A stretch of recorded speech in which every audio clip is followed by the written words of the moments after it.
अस्सलाम वालेकुम। शेख अब्दुल कादिर जिलानी रहमतुल्लाह अलैह के मालो दौलत के हवाले से अक़वाल। माल अल्लाह के हाथ में है, ना कि महलूक के हाथ में, सो इसे महलूक से तलब मत करो। तुम्हारा माल सिर्फ तुम्हारा नहीं, तुम्हारे इर्द गिर्द गुरबा मौजूद हैं और तुम इनकी तकलीफ को नजरअंदाज कर रहे हो। क्या तुम्हें शर्म नहीं आती? ये जो माल तुम्हारे पास है तुम्हें बतौर अमानत दिया गया है। इसने तुम्हें इस माल का मालिक बतौर अमीन बनाया है, मगर तुमने इस माल को अपनी मलकियत समझ लिया है। अल्लाह ने तुम्हें हरगिज इस माल पर कब्जा करने का हुक्म नहीं दिया, किसी सूरत भी नहीं। तुम पर लाजिम है कि इस माल में से गरीबों का, अपने खानदान का और करीबी रिश्तेदारों का हक अदा करो और इसको सिर्फ अपनी मलकियत मत समझो। दौलत तुम्हें अल्लाह की इबादत से गाफिल ना कर दे। जब अल्लाह तुम्हें माल देता है और तुम इसके साथ मसरूफ होकर अल्लाह की अताअत को भूल जाते हो, तो अल्लाह इस माल को तुम्हारे और अपने दरमियान रुकावट बना देता है, इस दुनिया में भी और अगले जहां में भी।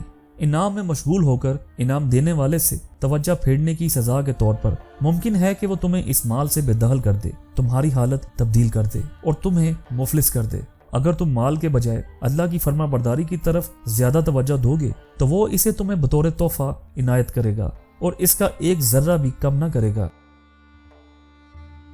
तुम्हारे रिश्तेदार और हमसाये गरीब हैं, फिर भी तुमने इतना पैसा जमा कर रखा है जिस पर ज़कात लगती है। तुम्हारे पास जरूरत से ज्यादा माल है जो तुम बआसानी दे सकते हो, सो लोगों को इसमें से ना देना इस बात की दलील है कि तुम इनकी गुर्बत पर मजा ले रहे हो, मगर तुम्हारे पीछे तुम्हारा नफ्स और ख्वाहिशें और तुम्हारे शयातीन हैं। सो तुम्हारे लिए माल खर्च करना आसान नहीं। तुम में बहुत लालच और दुनिया की मोहब्बत है, जबकि तकवा और ईमान बहुत कम। जब किसी शख्स में दुनिया की मोहब्बत और इसका लालच बेइंतहा होता है तो वो मौत और आखिरत को भूल जाता है। सो वो इन काफरों की तरह हो जाता है जो कहते हैं कि बस ये दुनिया की जिंदगी ही सब कुछ है, इसमें हम जीते और मरते हैं और हमें सिर्फ वक्त ही हलाक कर सकता है। जैसे तुम इन्हीं लोगों में से हो। तुमने खुद पर सिर्फ इस्लाम की सजावट कर रखी है।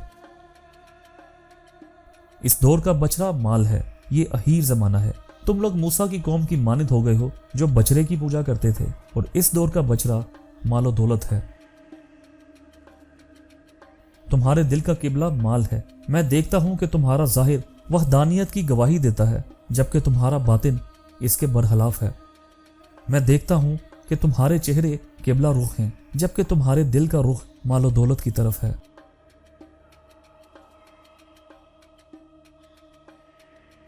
तो दोस्तों, मुझे उम्मीद है आपको ये वीडियो अच्छी लगी होगी। अगर आपको ये वीडियो अच्छी लगी तो मेरे चैनल को सब्सक्राइब करें और वीडियो को लाइक करें। हमें आपकी तायद और हमायत की बहुत ज़रूरत है ताकि हम और बेहतरीन कंटेंट पेश कर सकें। वीडियो को देखने का बहुत बहुत शुक्रिया। अगली वीडियो में मिलते हैं। खुदा हाफिज।